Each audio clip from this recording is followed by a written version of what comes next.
আমার বাবা 2013 সালের 2 ডিসেম্বর শেষবার যখন বাসায় এসেছিল, কোলে নিয়ে জড়িয়ে ধরে রেখেছিল।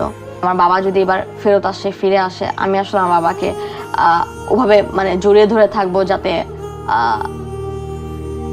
শেখ হাসিনার মতন কোনো ফ্যাসিস্ট সরকার কেন, মানে পৃথিবীর মানে কোনো শক্তি যাতে হচ্ছে গিয়ে মানে বাবাকে নিয়ে যেতে না পারে, বাবাকে গুম করে ফেলতে না পারে।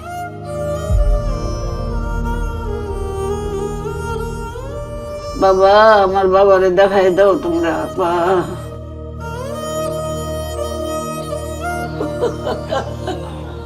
আমার বাবা, আমার বাবা কি দোষ করলো? এত বছর যাবত আমার সুমনকে আটকে রাখছে। আব্বা,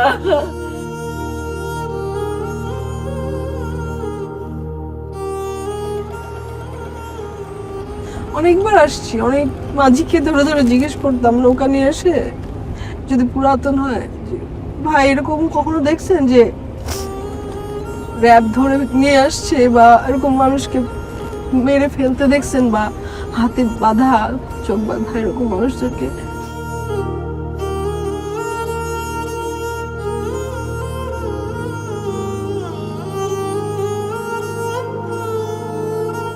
কই সুমন? আমাদের সুমন কই? মা, আমার মা যে ক্ষয় হয়ে যাচ্ছে, আমরা ভাই বোনরা যে আর শক্তি ধরে রাখতে পারি না। এখনো কেন ভাইটাকে দেখতে পাই না? এখনো কেন এমন দিন আসে না আমাদের যে হাসি দিয়ে বলবো, সুমন দাঁড়াইছিস, সুমন আসছিস? মাইকের সামনে আমি বলেছিলাম যে আমার বাবাকে যেহেতু গুম করে দিয়েছেন, তাহলে আপনার যদি হদিস না দেন, আপনারা আমাকেও গুম করে দিন। আমাকে গুম করে নিয়ে ওই জায়গাটাতে রেখে আসুন যেখানে আমার বাবাকে রেখে এসেছেন, যে আমি যেন চোখ দিয়ে আমার বাবাকে দেখতে পারি, আমি যেন ছুঁয়ে দেখতে পারি।